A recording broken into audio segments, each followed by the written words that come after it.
നമ്മുടെ സംസ്ഥാനത്തെ ബജറ്റ് സമ്മേളനം നടന്നുകൊണ്ടിരിക്കുകയാണ്. ബജറ്റ് സമ്മേളനത്തിന്റെ ആദ്യഘട്ടം ബജറ്റ് നമ്മൾ അവതരിപ്പിച്ച ബജറ്റ് നാളെ സഭയിൽ ചർച്ച പൂർത്തീകരിച്ച് മറുപടി പറയുകയും പിന്നീട് അതിന്റെ നടപടിക്രമം അനുസരിച്ച് സബ്ജക്ട് കമ്മിറ്റികളിലേക്ക് പോയി പിന്നീട് സഭ പൂർണ്ണമായി അംഗീകരിക്കുകയും ചെയ്യുമെന്നുള്ളതാണ്. 29-നാണ് നമ്മുടെ ബജറ്റ് അവതരിപ്പിച്ചത്. തെരഞ്ഞെടുപ്പ് വർഷമായതുകൊണ്ട് കുറച്ച് മുൻകൂട്ടിയാണ് സെഷൻ നടന്നത്. കേന്ദ്ര ഗവൺമെന്റിന്റെ ബജറ്റ് ഫെബ്രുവരി 1-നാണ് അവതരിപ്പിച്ചത്. ഞായറാഴ്ച ദിവസമായിരുന്നു ആ ബജറ്റ്. അതിന്റെ വിവരങ്ങൾ കഴിഞ്ഞ ദിവസമാണ് വന്നത്. കേന്ദ്ര ഗവൺമെന്റിന്റെ ബഡ്ജറ്റിനൊപ്പം 16-ാം ധനകാര്യ കമ്മീഷന്റെ റിപ്പോർട്ട് കൂടി വെച്ചു എന്നുള്ള പ്രത്യേകത കൂടിയുണ്ട്. അതിന്റെ ആക്ഷൻ ടേക്കൺ റിപ്പോർട്ടും നടപടിക്രമം അനുസരിച്ച് വെച്ചിട്ടുണ്ട്. അത് ഇപ്പൊ നമ്മുടെ മുന്നിലേക്ക് വന്നിട്ടുണ്ട്. അപ്പൊ ഈ ബഡ്ജറ്റുകളുടെ കമ്പാരിസണും മറ്റു കാര്യങ്ങളും ഒക്കെ വിശദമായി സംഘടനാ നേതാക്കന്മാരൊക്കെ സംസാരിക്കും. ഞാനതിനെ സമയം എടുക്കുന്നില്ല. കാരണം സഭ പിരിഞ്ഞുടനെ തന്നെ അവിടുന്ന് പെട്ടെന്ന് പോകുന്നതാണ്. നിങ്ങൾ കുറച്ചു നേരമായി ഉച്ച സമയമായതുകൊണ്ട് ആ സമയത്ത് തന്നെ വരണമെന്നുള്ളതുകൊണ്ട് ബഡ്ജറ്റുകൾ എന്ന് പറഞ്ഞാൽ സാധാരണഗതിയിൽ ഒരു വർഷക്കാലത്തേക്കാണ് നമ്മുടെ നിയമസഭയിൽ പാർലമെന്റ് പാസ്സാക്കുന്ന ബഡ്ജറ്റിന്റെ ഒരു സാധാരണഗതിയിലുള്ള പ്രവർത്തനത്തിന്റെ ഫണ്ടൊക്കെ വെക്കുന്നത്. പക്ഷെ ഒരു വർഷത്തേക്കുള്ള കാലമല്ല ഒരു ബഡ്ജറ്റിന് നമ്മൾ സാധാരണഗതി വെക്കുന്നത്. കാരണം എപ്പോഴും ഒരു ലോങ് ടേം പെർസ്പെക്റ്റീവ്, ദീർഘകാലത്തേക്ക് എങ്ങനെയായിരിക്കണം നമ്മുടെ സംസ്ഥാനം, നമ്മുടെ രാജ്യം എന്ന് മനസ്സിലാക്കുന്നതിന് അതിന്റെ ഡയറക്ഷൻ കൊടുക്കുന്നതാണ് എപ്പോഴും ബഡ്ജറ്റുകൾ. അതുകൊണ്ട് കേവലം ഒരു വർഷത്തെ അക്കൗണ്ടുകൾ മാത്രം കൈകാര്യം ചെയ്യുന്ന ഒരു കാര്യമല്ല. അക്കൗണ്ട് കൈകാര്യം ചെയ്യണമെങ്കിൽ അങ്ങനൊരു ഇൻഫ്ലോയും ഔട്ട്ഫ്ലോയും ഒക്കെ നോക്കുന്ന ഒരു സ്റ്റേറ്റ്മെന്റ് മതി. ബഡ്ജറ്റുകൾക്ക് ഒരു കാഴ്ചപ്പാടുണ്ട്. ആ കാഴ്ചപ്പാട് അത് കൈകാര്യം ചെയ്യുന്ന പ്രസ്ഥാനങ്ങളുടെ, രാഷ്ട്രീയ പ്രസ്ഥാനങ്ങളുടെ, മുന്നണികളുടെ സമീപനം കൂടി വ്യക്തമാക്കുന്നതാണ്. അങ്ങനെ നോക്കുമ്പോൾ നമ്മുടെ സംസ്ഥാനത്തെ ബഡ്ജറ്റ് സംസ്ഥാന ഗവൺമെന്റുകളുടെ പരിമിതി ഉണ്ട് എന്ന് നിങ്ങൾക്കറിയാം. കാരണം കേന്ദ്ര ഗവൺമെന്റ്, ഇന്ത്യ എന്ന് പറയുന്ന വലിയ രാജ്യത്തിന്റെ പൊതുനയത്തിനനുസരിച്ച് നിന്നിട്ട് മാത്രമാണ് സംസ്ഥാനത്തിന്റെ ബഡ്ജറ്റുകൾ നമുക്ക് തയ്യാറാക്കാൻ പറ്റുക. പൊതു നിയന്ത്രണങ്ങൾ ഉണ്ടാവണം. നമ്മുടെ പല കാര്യങ്ങളിലും ചില യാട്രിക്കുണ്ട്. റിസർവ് ബാങ്ക് പോലുള്ള സ്ഥാപനങ്ങൾ, നമ്മുടെ ഫൈനാൻസ് കമ്മീഷൻ പറയുന്നത്, ഫിനാൻസ് ഡിപ്പാർട്ട്മെന്റ് പറയുന്നത് തുടങ്ങിയ കാര്യങ്ങൾ വെച്ചുകൊണ്ടാണ് സംസ്ഥാനങ്ങൾ ബജറ്റ് തയ്യാറാക്കുന്നത്. ആ ബജറ്റിനകത്ത് നമുക്ക് 2017 വരെ ഉണ്ടായിരുന്ന ഒരു പ്രിവിലേജ് ഇപ്പോൾ ഇല്ല. 2017 ട്രഷറി കിടക്കുന്ന പണം കൂടി നമ്മുടെ ബോറോയിങ്ങിലായത്. മറ്റേ നിങ്ങളുടെ ട്രഷറി കിടക്കുന്ന പണം സംസ്ഥാന സർക്കാരിന്റെ ബോറോയിങ് അല്ല, ട്രഷറി ഡെപ്പോസിറ്റ് പറയാം, ഡെപ്പോസിറ്റോ വാട്ടവർ ഇറ്റ് ഈസ്. 2017 കഴിഞ്ഞ് 2017 വന്ന മറ്റൊരു മാറ്റമാണ് അന്നുവരെ ഉണ്ടായിരുന്ന സെയിൽ ടാക്സ് GST ആയി മാറി. നമ്മുടെ ആകെ വരുമാനത്തിന്റെ നല്ലൊരു ഭാഗം സെയിൽ ടാക്സിൽ കൂടി തന്നെയാണ് വന്നുകൊണ്ടിരുന്നത്. സെയിൽ ടാക്സ് അല്ലേ വാറ്റ്, അത് GST ആയി. ഇപ്പോ സംസ്ഥാനങ്ങളുടെ വരുമാനത്തിന്റെ ഒരു കണക്ക് നോക്കിയാൽ 15-ാം ധനകാര്യ കമ്മീഷൻ പറയുന്നത് ഇന്ത്യയിലെ ആകെ ചെലവിന്റെ 63-64% ചെലവാക്കേണ്ടി വരുന്നത് സംസ്ഥാന ഗവൺമെന്റുകളാണ്. ജീവനക്കാരുടെ ആയാലും മറ്റു ഡെവലപ്മെന്റ് ആക്ടിവിറ്റീസ് ആയാലും പൊതുമേഖല, ആരോഗ്യം, വിദ്യാഭ്യാസം എല്ലാം. എന്നാൽ ഇന്ത്യയിലെ ആകെയുള്ള വരുമാനത്തിന്റെ ഏകദേശം 63% വരുമാനം വരുന്നത് കേന്ദ്ര government. 2/3 of the expenditure is borne by state governments. At the same time, they are getting only 1/3 of the total income. So the balance should come from the union, which is collected by them. അങ്ങനെയാണ് അവർ collect ചെയ്തതിന്റെ apportionment നടത്തി താഴോട്ട് കൊടുക്കുന്നതാണ് ഈ finance commission. അങ്ങനെയല്ല, അത് ഡൽഹിയിൽ നിന്ന് അല്ലെങ്കിൽ കേന്ദ്രത്തിന് ഇവിടുന്ന് കിട്ടുന്നൊരു പണമല്ല, ഇറ്റ് ഈസ് കളക്റ്റഡ്. നമ്മുടെ ആകെ ഉണ്ടായിരുന്ന വരുമാനത്തിന്റെ നല്ലൊരു ഭാഗം ഇപ്പൊ ആകെ മദ്യത്തിന്റെയും പെട്രോളിന്റെയും ഡീസലിന്റെയും മാത്രമേ ടാക്സിന് സംസ്ഥാന ഗവൺമെന്റിന് അവകാശമുള്ളൂ എന്ന് അറിയാം. അപ്പൊ ഇതിനകത്ത് നിന്നുകൊണ്ടാണ് സംസ്ഥാന ഗവൺമെന്റുകൾ കാര്യം ചെയ്യുന്നത്. അതിനകത്ത് നിന്നുകൊണ്ട് നമ്മൾ എല്ലാ ബഡ്ജറ്റിലും ചെയ്യുന്നത്, എല്ലാ സംസ്ഥാനങ്ങളും കാര്യം ചെയ്യുന്നുണ്ട്. പക്ഷെ ഓരോ സംസ്ഥാനങ്ങളുടെയും ഡെവലപ്മെന്റിന്റെ ആസ്പെക്റ്റുകൾ വ്യത്യസ്തമാണ്. അതാണ് എന്താണ് ബഡ്ജറ്റിന്റെ അല്ലെങ്കിൽ ഒരു സംസ്ഥാന ഗവൺമെന്റിന്റെ ഒരു രാഷ്ട്രീയ മുന്നണിയുടെ അഭിപ്രായം ഫലത്തിൽ വരുന്നതെന്ന് മനസ്സിലാക്കേണ്ടത്. എൻഡ് റിസൾട്ട് നോക്കണം. എല്ലാ റിസൾട്ടും എടുക്കേണ്ട കാര്യമില്ല. ഇന്ത്യയിൽ ഏറ്റവും കൂടുതൽ ശിശുമരണ നിരക്കും മാതൃമരണ നിരക്കും ഒക്കെ കുറഞ്ഞ സ്ഥലം അമേരിക്കയുടെ 5.7 ആകുമ്പോൾ നമുക്ക് 5 ഉള്ളൂ എന്ന് ഇപ്പം വാർത്ത വന്നിട്ടുണ്ട്. അപ്പം ഹെൽത്തിന്റെ രംഗത്ത് വലിയ മുന്നേറ്റമുണ്ട്. നമ്മുടെ നാഷണൽ ലെവലിലെ ഈ പല മാനദണ്ഡങ്ങളിലും 1-ാം സ്ഥാനം മിക്കതിലും കേരളത്തിനാണ്. ഡെവലപ്മെന്റ് ഇൻഡെക്സിൽ ആളുകളുടെ ജീവിതമായി വലിയ വ്യത്യാസം വന്നിട്ടുണ്ട്. ജീവിതത്തിൽ 1970-കളിൽ ഇന്ത്യയുടെ ശരാശരി ആളോഹരി വരുമാനത്തിന്റെ പെർ ക്യാപിറ്റ ഇൻകത്തിന്റെ 70% ഉള്ളായിരുന്നു കേരളീയന് 70-കളിൽ. ഇപ്പൊ അത് 1.5-1.6% ടൈംസ് ആണ്. 3-3.4 ലക്ഷമാണ് ആളോഹരി വരുമാനം ഇപ്പോൾ. ആ വരുമാനം അപ്പോ 1970-കളിൽ നിന്ന് ഇത്രയും ഇന്ത്യൻ ശരാശരിയിൽ ഏറ്റവും മുന്നോട്ട് വരാൻ കാരണം എന്താണ്? ഇന്ത്യയിലെ ആകെ GDP-യില് കേരളം 10ാമത്തെ സ്ഥാനത്താണ്. പോപ്പുലേഷൻ വൈസ് നോക്കുകയാണെങ്കിൽ വളരെ അതിനേക്കാളും താഴെയാണല്ലോ. 10ാം സ്ഥാനത്താണ് ഇപ്പൊ ലേറ്റസ്റ്റ് കണക്ക്.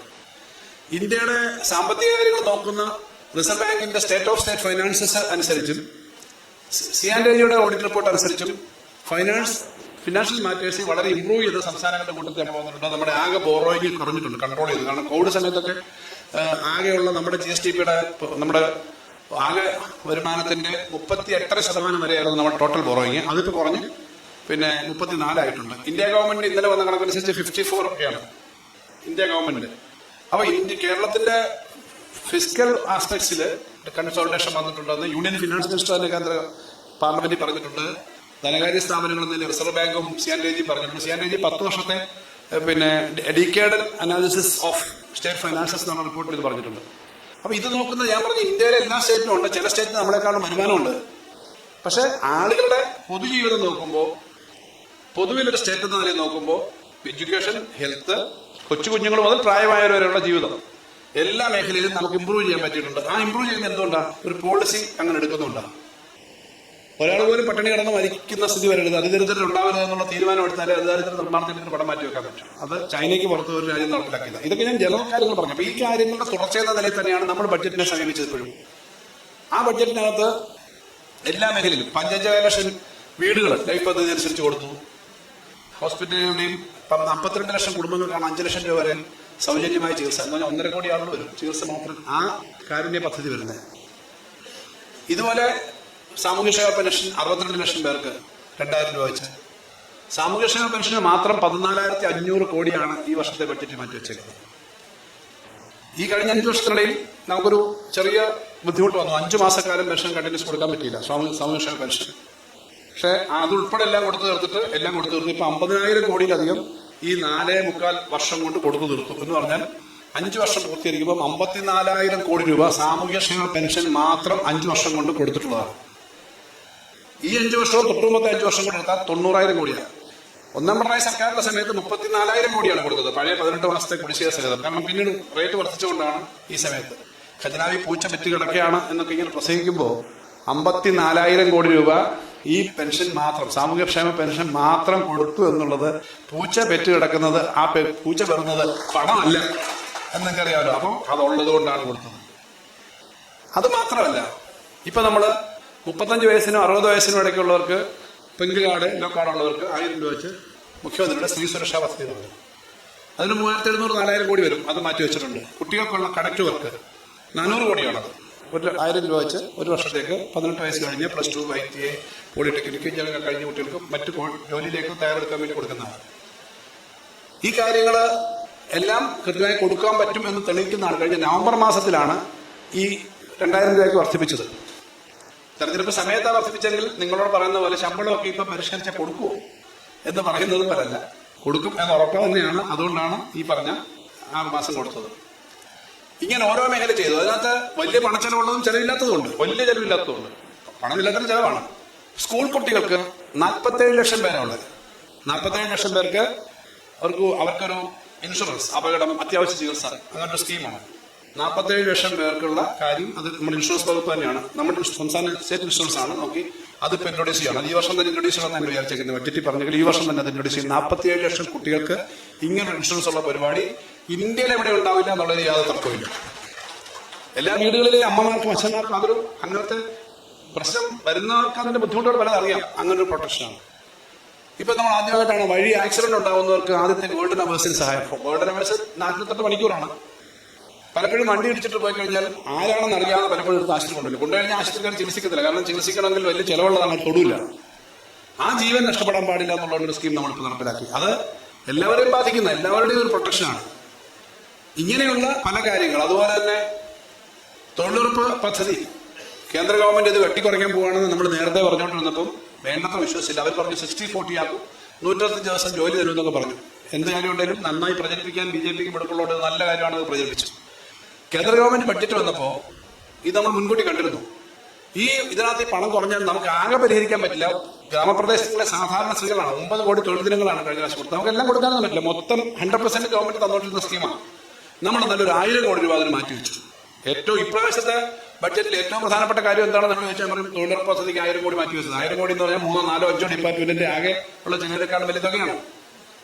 വിചാരിച്ച പോലെ സെൻട്രൽ ഗവൺമെന്റിന്റെ ബഡ്ജറ്റ് വന്നപ്പോൾ തൊഴിലുറപ്പ് പദ്ധതിക്ക് മാത്രം വന്ന് വെട്ടിക്കുറവ് എത്രയാണെന്നറിയോ? കഴിഞ്ഞ വർഷം 88,000 കോടിയായിരുന്നു വെച്ചിരുന്നത്.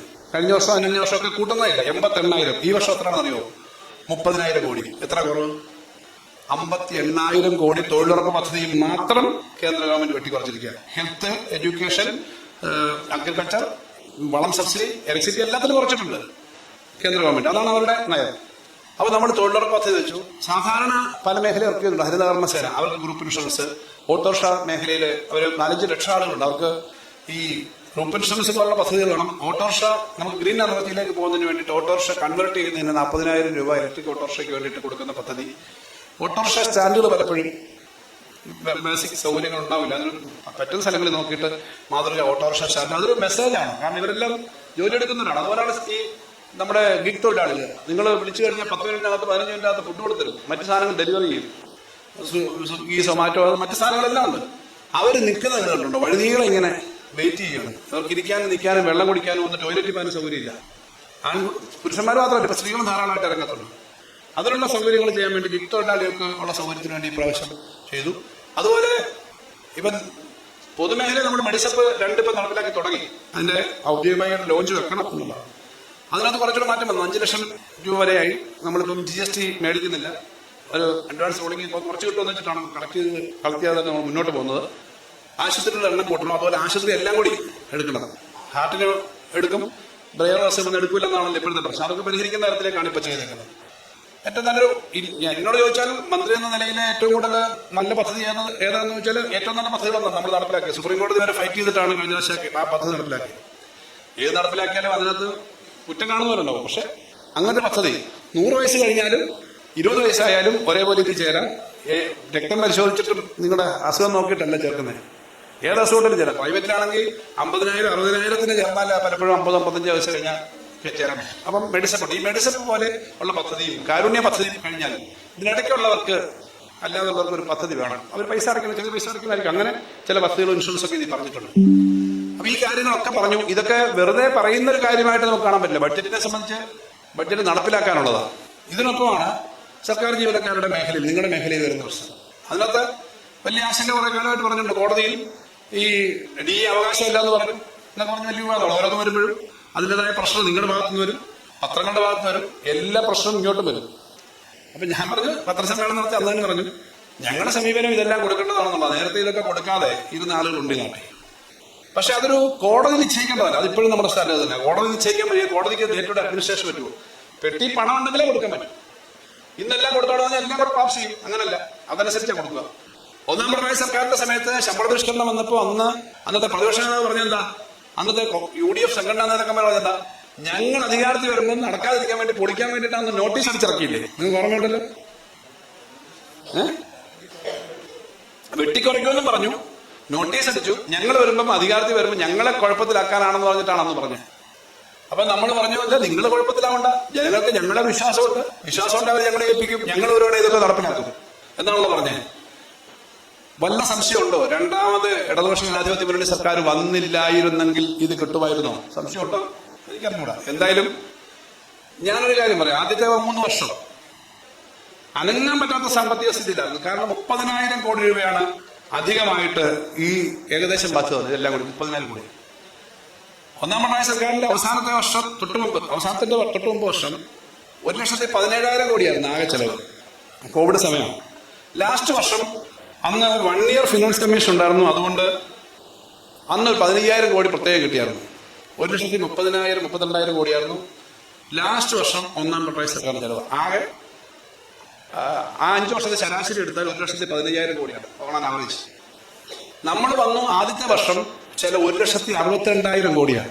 ഒറ്റയടിക്ക് 30,000 കോടിയൊക്കെ വരിക എന്ന് പറഞ്ഞാൽ സാധാരണ വരത്തില്ല ഈ ശമ്പള പരിഷ്കരണമാണ്. അതിനൊപ്പം ഒരു 30,000 കോടി ശമ്പള പെൻഷൻ കുടിശ്ശികയും കൂടെ ഉണ്ടായിരുന്നു.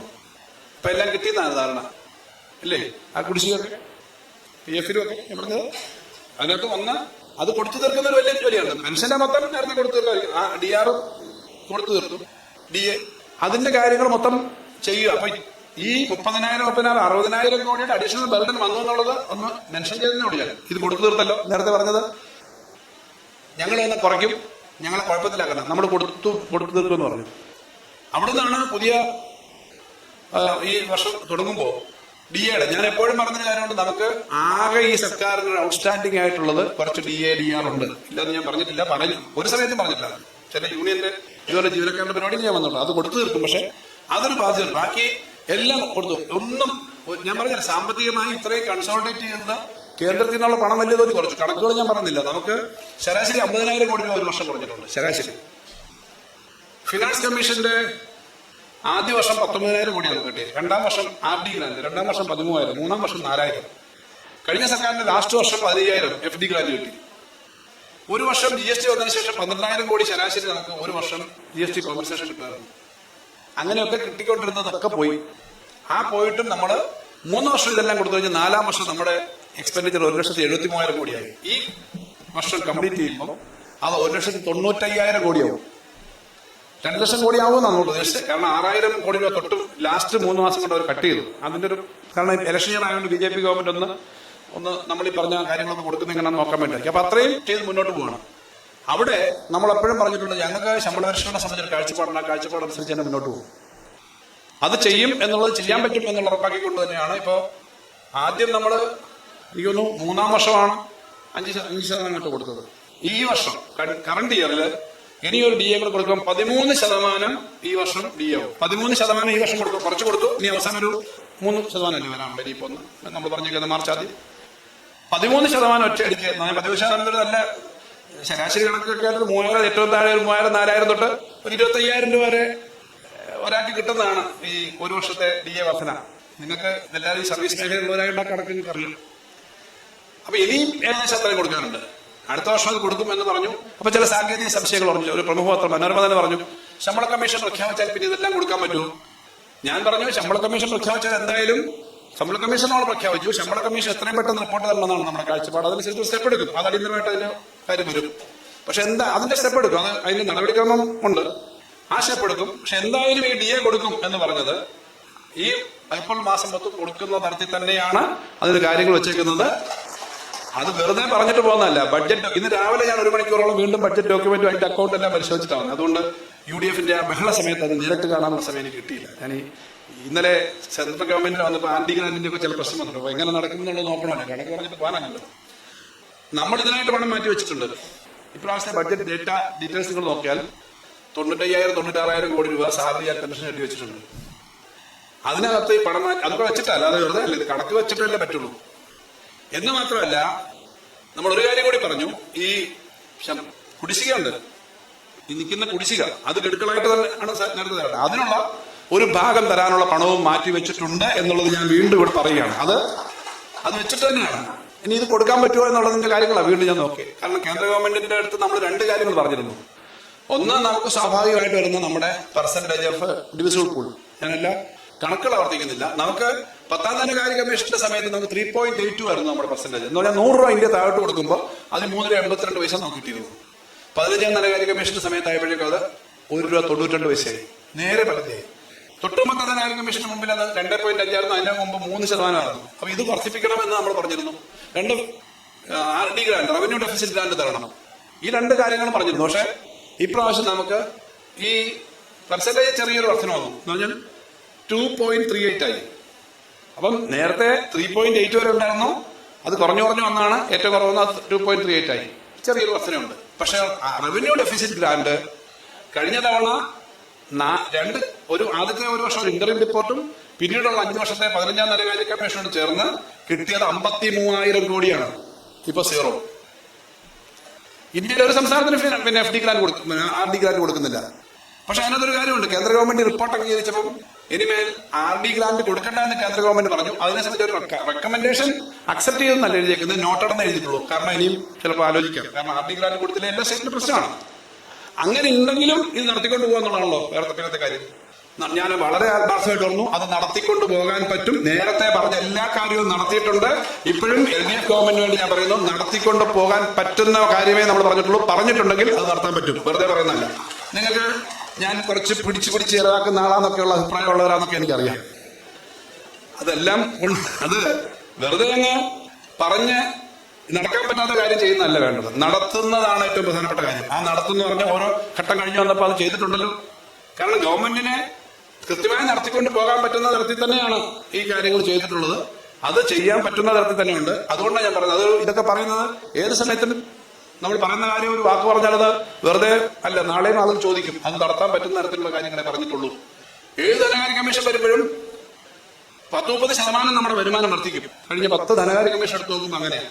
പക്ഷെ ഇപ്പൊ BJP ഗവൺമെന്റിന്റെ സമീപനത്തിൽ വലിയ മാറ്റം വന്നിട്ടുണ്ട്. ഞാനീ പറഞ്ഞ RD ഗ്രാന്റ് കഴിഞ്ഞ പ്രാവശ്യം 2-2.5 ലക്ഷം കോടി രൂപ ഇന്ത്യയിലാകെ കൊടുത്തിരുന്നു. അത് നിർത്തി. ഒരു കാര്യം ഞാൻ അലാമിംഗ് ആയ ഒരു കാര്യം കൂടി പറഞ്ഞാൽ അവസാനിപ്പിക്കാം. കേന്ദ്ര ഗവൺമെന്റിന്റെ ബഡ്ജറ്റിനെ പറ്റി പറഞ്ഞാൽ കേന്ദ്ര ഗവൺമെന്റിന്റെ ബഡ്ജറ്റിനകത്ത് ഒരു റിസഷന്റെ ടെൻഡൻസിയാണ് കാണിക്കുന്നത്. മാന്ദ്യം ആണെന്ന് അനൗൺസ് ചെയ്തിട്ടും മാന്ദ്യത്തിലേക്ക് പോകാൻ എല്ലാ കാര്യങ്ങളും കാണുന്നുണ്ട്. അത് ആശങ്കാകുലമായ ഒരു കാര്യമാണ്. ഞാൻ അവരുടെ കണക്കുകൾ എന്നെ എടുത്തില്ല. എന്നാലും 38 ലക്ഷം കോടി രൂപയാണ് കഴിഞ്ഞ വർഷത്തെ അവരുടെ ആകെ റവന്യൂ വരുമാനം. ഇപ്പൊ അത് 1 ലക്ഷം കോടി കൂടെ കൂടിയിട്ടുള്ളൂ. 3% താഴെ കൂടിയിട്ടുള്ളൂ. റവന്യൂ വരുമാനം കാണിക്കുമ്പോൾ സാധാരണഗതിയിൽ കുറച്ചുകൂടി കൂടുതൽ വരേണ്ടതാണ്. ഇത് 3% ഒന്നും നമ്മുടെ ബഡ്ജറ്റ് വെച്ച പോലും ചിലത് അറ്റൈൻ ചെയ്യില്ല. അതിനർത്ഥം ഏകദേശം ഈ വർഷത്തെ റവന്യൂ വരുമാനം മാത്രമേ കേന്ദ്ര ഗവൺമെന്റിന് അടുത്ത വർഷം വരാൻ സാധ്യതയുള്ളൂ. അങ്ങനെ വന്നാൽ അതിന്റെ അർത്ഥം എന്താ? റിയൽ വാല്യൂല് താഴോട്ട് പോകും. അതാണ് വരാവുന്നൊരു സാധ്യത. അത് നിങ്ങളുടെ ബഡ്ജറ്റ് ഇത്രയുമായിട്ടും ബഡ്ജറ്റിനകത്ത് ഓരോ കണക്കുണ്ട്. ഞാൻ പറഞ്ഞല്ലോ, തൊഴിലുറപ്പ് പദ്ധതി മാത്രം 58,000 കോടി രൂപ കുറച്ചു. നമ്മുടെ സ്കൂൾ എഡ്യൂക്കേഷന് പണം കുറച്ചിട്ടുണ്ട്. ഹെൽത്തിന് പണം കുറച്ചിട്ടുണ്ട്. ഡീസൽ പെട്രോൾ സബ്സിഡി കൊടുക്കുന്നുണ്ട് പമ്പുകൾക്കൊക്കെ, കൃഷിക്ക് അതിൽ കുറഞ്ഞിട്ടുണ്ട്. ഈ വാട്ടർ അതോറിറ്റിയിലെ ജീവനക്കാരുണ്ടാവൂടെ, ജൽജീവൻ മിഷൻ അവർ കഴിഞ്ഞ പ്രാവശ്യം വെച്ച് 67,000 കോടിയാ കൊടുത്തത്, 17,000 കോടിയാ. അവരോട് തരേണ്ട പണത്തിന് പകരം നമ്മള് 5,000 കോടി ഇപ്പൊ എടുത്തു കടം. ഏതാ കേന്ദ്ര ഗവൺമെന്റിൽ നിന്ന് തരേണ്ട പണം കോൺട്രാക്ട് കൊടുത്തു പോയി. നമ്മള് കോൺട്രാക്ടർമാർക്ക് പൈസ ഇല്ല. നിങ്ങൾ ഓഫീസുകൾ അറിയാം, വഴി പൈപ്പ് പൊട്ടി കിടക്കുകയാണ്, അല്ല റോഡ് പൊടിഞ്ഞ് കിടക്കുകയാണ്, പണിയാതിരിക്കാൻ പറ്റുമോ? 5,000 കോടി ഇതിനകം എടുത്തു കഴിഞ്ഞു ഈ ജൽജീവൻ മിഷൻ. ആ ജൽജീവൻ മിഷന് കഴിഞ്ഞ പ്രാവശ്യം ഞാൻ ഈ പറഞ്ഞ 67,000 കോടി രൂപ ബഡ്ജറ്റ് വെച്ചിട്ട് 17,000 കോടിയാണ് കേന്ദ്ര ഗവൺമെന്റ് ചെലവാക്കിയത്. ബാക്കി ഒന്നും ചെലവാക്കിയില്ല. ഇപ്പോഴും 67,000 കോടി വെച്ചിട്ടുണ്ട്. തരുമോ എന്നുള്ള ഉറപ്പില്ല. എല്ലാ മേഖലയിലും പണം കുറഞ്ഞിട്ടുണ്ട്. ഡിഫൻസിന് മാത്രം അല്പം കൂട്ടിയിട്ടുണ്ട്. എന്തുകൊണ്ടാണ് ഇത് പറ്റുന്നത്? വാസ്തവത്തിൽ നമ്മുടെ രാജ്യത്തിന്റെ സാമ്പത്തിക സ്ഥിതി വളരെ അപകടകരമായ ഒരു അവസ്ഥയിലേക്ക് പോകുന്ന പറഞ്ഞാൽ കേരളത്തിന് അതിന് രക്ഷപ്പെടാനും പറ്റില്ല. രാജ്യമാകെ സാമ്പത്തിക പ്രതിസന്ധിയിലേക്ക് പോകാന്ന് പറഞ്ഞാൽ ചിന്തിക്കാൻ പറ്റാത്ത കാര്യമാണ്. ലോക രാഷ്ട്രീയം വല്ലാത്തൊരവസ്ഥയിലാണ് പോകുന്നത്. ഞങ്ങൾ വികാസ് ഭവനിലോ കേരളത്തിലോ ഇതൊക്കെ ചെയ്യും. കേരള ഗവൺമെന്റ് അമ്മ വെക്കും, ചക്കി കുത്തും അമ്മ വെക്കും, പത്തായം വെറും പിന്നെ ചക്കി കുത്തും അമ്മ വെക്കും, ഉണ്ണി ഉണ്ണും എന്ന് പറയുന്ന തരത്തിലേക്ക് കേരളത്തിന് മതിക്കാൻ പറ്റില്ല. കാരണം ഇന്ത്യ ഗവൺമെന്റിന്റെ പോളിസി നമ്മളെ ബാധിക്കും. ഇന്ത്യ ഗവൺമെന്റ് പോളിസി നമ്മുടെ സാമ്പത്തിക മേഖല തകർക്കുന്നതാണ്. അന്തർദേശീയമായ വലിയ താല്പര്യങ്ങൾ, പ്രത്യേകിച്ച് അമേരിക്കയുടെ ലോക മേധാവിത്വത്തിൽ അവരുടെ ടാക്സ്, അവരുടെ താരിഫ് വാറിനകത്ത് നമ്മൾ വിധേയമായിരിക്കുകയാണ്. അമേരിക്ക നേരിടുന്ന ഒരു ക്രൈസിസ് ഉണ്ട്. അതുകൊണ്ടാണ് പലതരത്തിൽ അവര് ഒന്ന് ഞങ്ങളുടെ സാധനം നിങ്ങൾ മേടിച്ചോണം, നിങ്ങളുടെ സാധനം വില കുറച്ച് തരണം, ഇതാണ് അവർ പറയുന്നത്. താരിഫ് വാർ എന്ന് പറഞ്ഞാൽ ഞങ്ങൾ ഉണ്ടാക്കുന്ന സാധനം നിങ്ങൾ മേടിച്ചോണം, നിങ്ങൾ ഉണ്ടാക്കുന്ന സാധനം ഞങ്ങൾ പറയുന്ന വിലക്ക് ഞങ്ങൾക്ക് തരണം, നിങ്ങളുടെ രാജ്യത്തിനകത്ത് സാധനം നിൽക്കുമ്പോൾ ഞാൻ പറയുന്ന ടാക്സ് വിറ്റോണം. GST കുറച്ചല്ലോ, റീസ്ട്രക്ചറിങ് ഓഫ് GST. എന്തുകൊണ്ടാണ് വന്നേ? ട്രംപ് നേരത്തെ പറഞ്ഞു Indian economy, India and Russia are having bad economics because their tariff is very bad എന്നാണ് പറഞ്ഞു. അമേരിക്കൻ കോൺഗ്രസ് പ്രസംഗിച്ചാണെന്നാണ് കുറച്ചാണ് മുമ്പ്. അത് കഴിഞ്ഞപ്പോഴാണ് GST റീസ്ട്രക്ചറിങ്. GST റീസ്ട്രക്ചറിന്റെ ഭാഗമായിട്ട് GST നടപ്പിലാക്കുന്ന സമയത്ത് RNR, റവന്യൂ ന്യൂട്രൽ റേറ്റ്, അന്ന് 100 രൂപ നിങ്ങളൊരു സാധനം മേടിച്ചാൽ അതിന്റെ ആവറേജ് 14 രൂപയായിരുന്നു ടാക്സ്, എല്ലാ ടാക്സ് കൂടി. അത് നേരത്തെ അവർ 11.5 ഇപ്പൊ അത് 8.5 താഴ്ന്നു. ഇതിന്റെ ഫലമായിട്ട് എന്താ പറ്റിയെന്നറിയോ? കഴിഞ്ഞ വർഷം ഈ നടപ്പിലാക്കുന്നതിന് തൊട്ടു മുമ്പത്തെ മാസം ഒരു മാസം ഇന്ത്യയിലാകെ കളക്ട് ചെയ്ത GST 2,30,000 കോടിയാണ്. GST മാറ്റം വരുത്തിയതിനു ശേഷം 1,72,000 കോടിയായി. എന്ന് പറഞ്ഞാൽ 60,000 കോടി ഒരു മാസം കുറഞ്ഞു. ഇത് ഇന്ത്യയിലെ എല്ലാ സ്റ്റേറ്റിനോട് പോകേണ്ടതാണ്. പ്രൊപ്പോർഷനായിട്ട് നമുക്കും വരും. ഞാൻ പറയട്ടെ, നമ്മുടെ GST ഡിപ്പാർട്ട്മെന്റ് ഉദ്യോഗസ്ഥന്മാർ കാണൂടെ, നമുക്ക് ഇന്ത്യയിലുണ്ടായ ആ കുറവിന്റെ അതുപോലെ ഉണ്ടായില്ല. ശരാശരി പിടിച്ചു, വലിയ പ്രശ്നം രക്ഷണയൊന്നുമില്ല. ഇത് വരുമ്പോ 1 വർഷം വരുമ്പോ എത്ര ഈ കുറവ്? ഇതുപോലെ ഓരോ കുറവ് വരുന്നതുകൊണ്ടാണ് ഞാൻ പറഞ്ഞ ഇന്ത്യൻ ബഡ്ജറ്റിന്റെ റവന്യൂ സൈഡിൽ ഇൻക്രീസ് ഇല്ല. ഫലത്തിൽ എല്ലാ മേഖല ഇതിപ്പം ബഡ്ജറ്റിൽ പറഞ്ഞതിനേക്കാളും കുറയും. ആമയുടെ കാര്യത്തിൽ ഇപ്പൊ പറഞ്ഞിട്ടുണ്ട്, പിന്നെ അതെങ്കിലും ഇനി കാണും. ഒറ്റ പ്രൊജക്ട് ഇല്ലല്ലോ. ഞാനത് കേന്ദ്രം പറയുന്ന ഒരു എയിംസിന്റെ മറ്റൊന്നുമല്ല. അതൊക്കെ ട്രോളുകൾ ഇങ്ങനെ വരുന്നുണ്ട്. അതൊക്കെ കേരളത്തിലെ ഇന്ത്യയിൽ ആകെ 7 റെയിൽവേ ഹൈസ്പീഡ് കോറിഡോർ. നമുക്ക് ന്യായമായും വിഴിഞ്ഞം വന്നതുകൊണ്ട് കോറിഡോറിന്റെ സാധ്യത. കാരണം എന്താ? ഇന്ത്യയിലെ ഏറ്റവും വലിയ തുറമുഖമാണ്, വലിയ സെന്റർ ആവുന്നതാണ്. അതിനൊരു സാധനമില്ല. ഇങ്ങനെ നമ്മൾ പറഞ്ഞു നമുക്കിവിടെ ഇൻഡസ്ട്രി, ഡിഫൻസ് ബേസ്ഡ്, പിന്നെ റയർ ബേസ്ഡ്, നമ്മൾ കുറെ കാര്യം, അതൊന്നുമില്ല, എവിടെയില്ല. കഴിഞ്ഞ വർഷം മഖാന എന്ന് പറയുന്ന ഒരു പ്രത്യേക പദ്ധതി, മഖാന അറിയാമല്ലോ, ഈ ഡയറ്റ് ഫുഡ് ആയിട്ടുള്ളത് അല്ലേ, ഈ താമരയുടെ അരി മറ്റോ വറുത്തിട്ട് ഇങ്ങനെ ഇത് മഖാന ഒക്കെ കൊണ്ടുവരും. അപ്പം ഞാൻ മഖാന നോക്കിയപ്പോൾ ബീഹാറിൽ ഒരു സാധനം അന്ന് മഖാന പറഞ്ഞു. ഇപ്രാവശ്യം പരിസ്ഥിതി സ്നേഹം കൊണ്ടായിരിക്കും പിന്നെ ഈ കടലാമയ്ക്ക് മുട്ടയിടാനുള്ള സൗകര്യങ്ങൾ ഒരുക്കി കൊടുക്കാൻ വേണ്ടിയുള്ള പ്രത്യേക പദ്ധതി എന്ന് പറഞ്ഞാൽ തമാശ അത് പറഞ്ഞു. പക്ഷെ പദ്ധതി അറിയില്ല. ഒരു കാര്യം നമ്മുടെ ബഡ്ജറ്റിനകത്ത് ഈ പരമ്പരാഗത മേഖലയിലും സർക്കാർ ജീവനക്കാരുടെയും കാര്യം ഞാൻ പറഞ്ഞു. അത് മാത്രമൊന്നുമല്ല, കേരളത്തിലെ തെക്കേറ്റം മുതൽ വടക്കേറ്റം വരെ അതിവേഗത്തിൽ യാത്ര ചെയ്യാനുള്ള സംവിധാനം പോലുള്ള മോഡേണായ കാര്യങ്ങളും എല്ലാം ചേർത്താണ് നമ്മൾ പറയുന്നത്. സാധാരണക്കാരുടെ ജീവിതം, ഭാവിയിലേക്കുള്ള കാര്യങ്ങൾ, അതുപോലെ പ്രായമുള്ളവരുടെ ഏറ്റവും കൂടുതൽ ഇപ്രാവശ്യം ഒരു വയോജന ബഡ്ജറ്റ് കൂടെ കാരണം അതിന്റെ കാര്യങ്ങളൊന്നും ഞാൻ പറഞ്ഞു 20% എത്തുകയാണ് പ്രായമാരുടെ കാര്യം. ഇതിനൊപ്പം നമ്മുടെ ക്ഷേമ പെൻഷന്റെ പങ്കാളിത്ത പെൻഷന്റെ കാര്യം പറഞ്ഞു. നിങ്ങൾക്ക് അറിയുന്നതാണ്, നല്ല ഞാൻ പറയാം. പങ്കാളിത്ത പെൻഷന്റെ കാര്യത്തിലും നമ്മൾ കഴിഞ്ഞ പ്രാവശ്യം പറഞ്ഞ അഷ്വേർഡ് പെൻഷൻ ഉണ്ടാക്കും. നേരത്തെ തന്നെ പറഞ്ഞു അഷ്വേർഡ് പെൻഷൻ ആദ്യം പറഞ്ഞത് നമ്മൾ തന്നെയാണ്. പിന്നീട് രാജസ്ഥാൻ ഗവൺമെന്റ്, കോൺഗ്രസ് ഗവൺമെന്റ് ആയിരുന്നു, അവര് തെരഞ്ഞെടുപ്പ് സന്ദർഭം ഉത്സാഹം പ്രഖ്യാപിച്ചു. നടക്കുന്ന കാര്യമല്ലായിരുന്നു, നടത്തിയിട്ടില്ല. ഇപ്പോഴും തമിഴ്നാട് ഇപ്പൊ പ്രഖ്യാപിച്ചു. നമ്മൾ പറഞ്ഞ അഷ്വേർഡ് പെൻഷനോട് സമയമുള്ളതാണ്. നമ്മൾ പറഞ്ഞു ഈ അഷ്വേർഡ് പെൻഷന്റെ ഈ പ്രശ്നത്തിന്റെ പ്രത്യേകത എന്താ, നേരത്തെ ഉള്ള ആ കോൺട്രിബ്യൂഷൻ കാണും, പക്ഷെ ഒരു സ്റ്റാറ്റ്യൂട്ടറി പെൻഷൻ എന്നതല്ല, ഏകദേശം അതേ എല്ലാ കാര്യങ്ങളും ഉണ്ടാവും. ഇതിന് പ്രത്യേക ഒരു ഫണ്ടായിരിക്കും. സംസ്ഥാന ഗവൺമെന്റ് ഫണ്ടും ഈ ഫണ്ടും ഇടും. പക്ഷെ ആ ഫണ്ട് കൊണ്ടൊന്നും ആവില്ല, വലിയ വ്യത്യാസമുണ്ട്. 50% ലാസ്റ്റ് മേടിക്കുന്ന നമ്മുടെ ശമ്പളം ബേസിക് പേ 50% പ്ലസ് DR കാണും. ഇത്തരം കാര്യം നമ്മളത് പറഞ്ഞിട്ടുണ്ട്. നിലവിൽ മറ്റേ പെൻഷൻ ഈ NPS-നകത്തുള്ളവർക്ക് അതിൽ തന്നെ തുടരാം. ഇതിൽ വരാൻ ഓപ്ഷൻ എടുക്കാം. ഓപ്ഷനാണ് അത് ഞങ്ങൾക്ക് മറ്റേത് തന്നെ വേണ്ടത്, അതിൽ തുടരാം. പുതുതായിട്ട് വരുന്നവർക്ക് ഏപ്രിൽ മുതൽ ഇത് നടപ്പിലാക്കും. ഇതാണ് നമ്മൾ പറഞ്ഞേക്കുന്നത്. അത് കൃത്യമായി അതിന്റെ ഓർഡറുകൾ ഈ ദിവസങ്ങളിൽ ഇറങ്ങും. അതിനകത്ത് യാതൊരു സംശയമില്ല, നടത്താൻ പറ്റുന്ന ഒരു തരത്തിൽ തന്നെയാണ് അത് പ്ലാൻ ചെയ്തേക്കുന്നത്. വരും. ഇപ്പൊ ഇതിനകത്തൊക്കെ വലിയ സംശയം പറഞ്ഞിരുന്ന ആളുകൾ അത് ആ സംശയം ഇല്ല എന്നുള്ളത് കൃത്യമായി ഞാൻ പറയണം. ഇത് ഈ അഷ്വേർഡ് പെൻഷൻ പറഞ്ഞത് നമ്മൾ വെറുതെ ഇതെല്ലാം ചെയ്തു. ഇതെല്ലാം ചെയ്യുമ്പോൾ ഈ തരത്തിലുള്ള സമീപനം അല്ല കേന്ദ്ര ഗവൺമെന്റ് സംസ്ഥാനങ്ങളോടും ബാക്കിയൊക്കെ കാണിക്കുന്ന സമീപനത്തിൽ മാറ്റം വന്നാൽ വല്ലാതെ ബുദ്ധിമുട്ട് വരും. അപ്പം ഞാൻ ഈ GST ഒരു ഉദാഹരണം മാത്രമേ പറഞ്ഞുള്ളൂ. ഇന്നലെ മിനിഞ്ഞാന്നായിട്ട് ചില താരിഫ് വന്നിട്ടുണ്ട്. യൂറോപ്യൻ യൂണിയന്റെ സാധനങ്ങൾ ഇറക്കുമതി ചെയ്യാൻ ഫ്രീ ട്രേഡ് അഗ്രിമെന്റ് വന്നിട്ടുണ്ട്. ഒരു ഉദാഹരണം പറയാം. പാൽ ഇറക്കുമതി ചെയ്യാൻ അനുവദിച്ചാൽ, ആസ്ട്രേലിയയിൽ നിന്നുള്ള പാല് ഇന്ത്യയിൽ ഇറക്കുമതി ചെയ്യാൻ സമ്മതിച്ചാൽ, എന്നോട് ആസ്ട്രേലിയയിൽ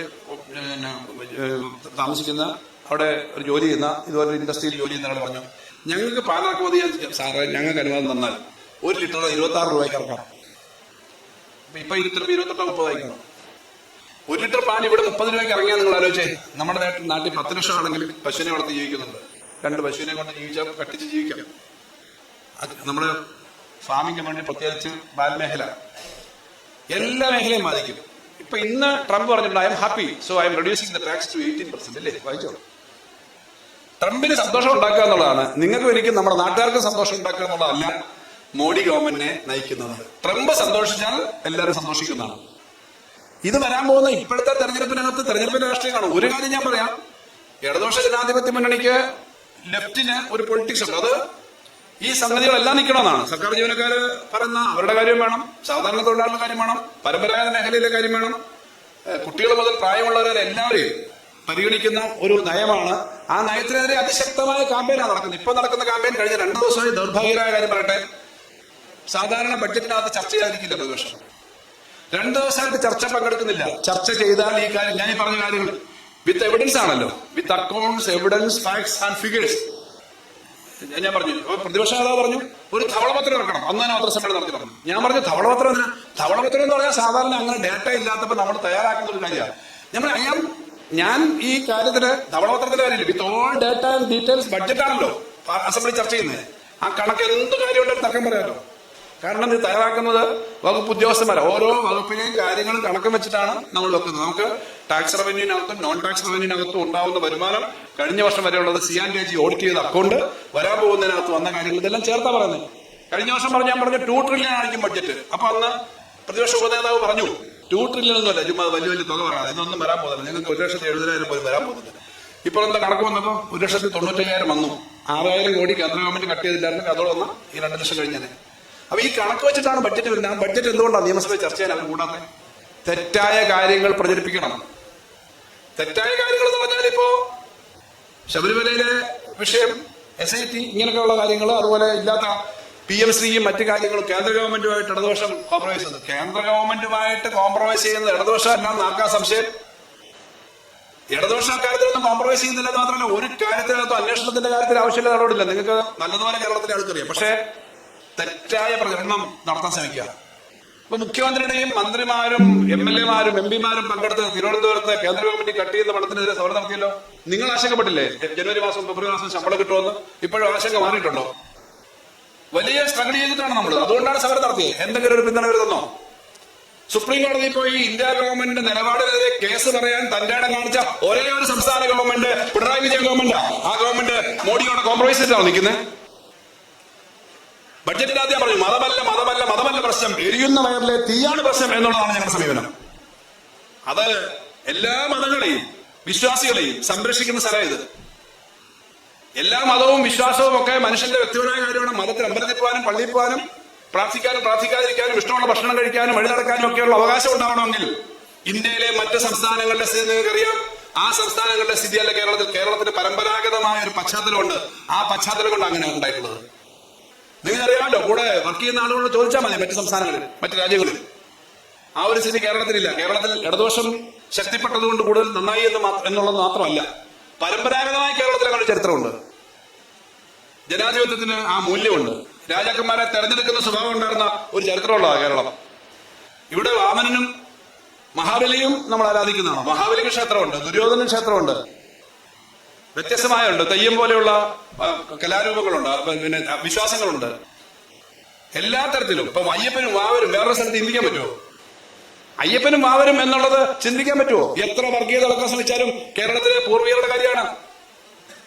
കത്തോലിക്ക സഭ പോർച്ചുഗീസുകാർ വരുന്നതിന് മുമ്പ് തന്നെ ഇവിടെ പിന്നെ നമ്മുടെ കൊല്ലത്ത് ബിഷപ്പുണ്ട്. പോർച്ചുഗീസുകാർ വരുന്നതിന് മുമ്പ് പൗരസ്ത്യ ക്രിസ്ത്യൻ മുമ്പുണ്ട്. ഇസ്ലാമിന്റെയും ബുദ്ധ മതത്തിന്റെയും ഒക്കെ പശ്ചാത്തലമുണ്ട്. ഞാൻ പറഞ്ഞത് ചെറിയൊരു കാര്യമല്ല കേരളം എന്ന് പറയുന്നത്. കേരളം എന്ന് പറയുന്നത് ഒരു സംസ്കാരമാണ്. കേരളം എന്ന് പറഞ്ഞാൽ ജീവിതവുമായി ബന്ധപ്പെട്ട കാര്യങ്ങളാണ്. തെരഞ്ഞെടുപ്പും രാഷ്ട്രീയവും വോട്ടും ഒക്കെ വരും. പക്ഷേ നമുക്ക് ഏറ്റവും വലിയ പാരമ്പര്യം, നമ്മുടെ ഏറ്റവും വലിയ ഗുണം എന്താണെന്ന് ചോദിച്ചാൽ കേരളത്തിന്റെ ഈ ഒരു അന്തരീക്ഷമാണ്. അപ്പൊ അതിനകത്ത് ഇങ്ങനെയുള്ള തെറ്റായ പ്രചരണങ്ങള് തെരഞ്ഞെടുപ്പ് സമയത്ത് വേണ്ടി 100 കണക്കിന് കള്ളം പ്രചരിപ്പിക്കുന്ന സംവിധാനങ്ങൾ വരും. പക്ഷെ ആ കള്ളത്തെ കാണുവാനും വസ്തുത മനസ്സിലാക്കാനും ശ്രമിച്ചില്ലെങ്കിൽ ഈ കാര്യങ്ങൾ നമുക്ക് സംരക്ഷിക്കാൻ പറ്റില്ല എന്നുള്ള പ്രശ്നങ്ങൾ. അതുകൊണ്ട് ബഡ്ജറ്റിനെ സംബന്ധിച്ച് മാത്രം ചുരുക്കി ഞാൻ നിർത്തുകയാണ്. ഈ ബഡ്ജറ്റ് എന്ന് പറഞ്ഞാൽ കേരളത്തിലെ സാധാരണക്കാരെ എല്ലാം സംരക്ഷിക്കുന്നു. നടത്താൻ പറ്റുന്ന ഒരു കാര്യം മാത്രമേ ബഡ്ജറ്റിൽ പറഞ്ഞിട്ടുള്ളൂ. ഓരോ ബഡ്ജറ്റുകൾ നോക്കിയോ. ഞാൻ പറഞ്ഞല്ലോ, 1ാം പിണറായി സർക്കാരിൽ നിന്ന് 2ാം പിണറായി സർക്കാരിലേക്ക് വന്നപ്പോ ബഡ്ജറ്റ് സൈസ് 30,000-35,000 കോടി രൂപ വർദ്ധിച്ചു. കാരണം ഫിനാൻസ് കമ്മീഷന്റെയാണ്. ഇവിടെയും ആ വർധനയാണ്. വർധന നടപ്പാക്കാൻ പറ്റുന്നതാണ്. അതുകൊണ്ട് വീണ്ടും അത് റീട്രേറ്റ് ചെയ്ത് നോക്കിയിട്ട് നടത്താൻ പറ്റും. ഇടതുപക്ഷമാണെങ്കിൽ ഇത് കൃത്യമായി ചെയ്യാൻ പറ്റും. ഇടതുപക്ഷം ഏത് ഗവൺമെന്റ് വന്നാലും ചെയ്യാൻ പറ്റുന്ന തരത്തിലാണ്. ബഡ്ജറ്റ് എന്ന് പറഞ്ഞാൽ ഗവൺമെന്റിന്റെയാണ്. പക്ഷേ അതിന് സമീപനം വേണം. ഇതേ സംസ്ഥാനത്താണല്ലോ 18 മാസം പെൻഷൻ കൊടുക്കാത്തതും എല്ലാം അടച്ചുപൂട്ടിയതും പിന്നെ ഇത് DA മറ്റതും ഒക്കെ ആനുകൂല്യം തെറ്റാണെന്നൊക്കെ ഞങ്ങൾക്ക് പറയാനുള്ള കാര്യങ്ങൾ ഞാൻ പറഞ്ഞതുപോലെ സമയത്ത് ഇന്ന കാര്യങ്ങൾ നിങ്ങൾ ഇങ്ങനല്ല ഇങ്ങനെ നോക്കണമെന്നൊക്കെ പറയും. പക്ഷേ ഇത് നടപ്പിലാക്കുക എന്നുള്ളത് കൃത്യമായ കാഴ്ചപ്പാടാണ്. പറയാനുള്ള കാര്യങ്ങൾ ജീവനക്കാരുടെയും തൊഴിലാളികളുടെയും നാട്ടിലുള്ളവരുടെയും പറയുകയും പരമ്പരാഗത വ്യവസായ മേഖല ഉൾപ്പെടെ എല്ലാ മേഖലയെയും സംരക്ഷിക്കുന്ന സമീപനം എടുത്തുകൊണ്ട് പോകുന്ന ഒരു ധനകാര്യ സമീപനമാണ്, സാമ്പത്തിക സമീപനമാണ് നമ്മുടെ സംസ്ഥാനത്തുള്ളത്. അത് കൂടുതൽ ശക്തിപ്പെടുത്തി മുന്നോട്ട് പോകാൻ പറ്റുന്നതിന് വേണ്ടിയിട്ടുള്ള തയ്യാറെടുപ്പിലാണ് നമ്മുടെ ബഡ്ജറ്റ് തയ്യാറാക്കിയിരിക്കുന്നത്. അത് സംബന്ധിച്ച് കൂടുതൽ കാര്യങ്ങൾ മനസ്സിലാക്കാനും പഠിക്കാനും നിങ്ങൾ ശ്രമിക്കണം. കാരണം കേന്ദ്ര ഗവൺമെന്റിന്റെ ബഡ്ജറ്റിന്റെ രീതിയിലാണ് പോകുന്നതെങ്കിൽ അടുത്ത കാലം അധികകാലം ഇങ്ങനെ ബഡ്ജറ്റുകളൊന്നും അവതരിപ്പിക്കേണ്ട കാര്യത്തില്ല. കാരണം ഇപ്പൊ തന്നെ പ്ലാനിംഗ് കമ്മീഷനൊന്നും ഇല്ല ഇവിടെ. അപ്പൊ അത് കൃത്യമായി മനസ്സിലാക്കി പോകാൻ നമുക്ക് പറ്റണമെന്ന് മാത്രം പറഞ്ഞുകൊണ്ട് എല്ലാവരും അഭിവാദ്യം ചെയ്തുകൊണ്ട് ഞാൻ വാർത്തകൾ അവസാനിപ്പിക്കുന്നു.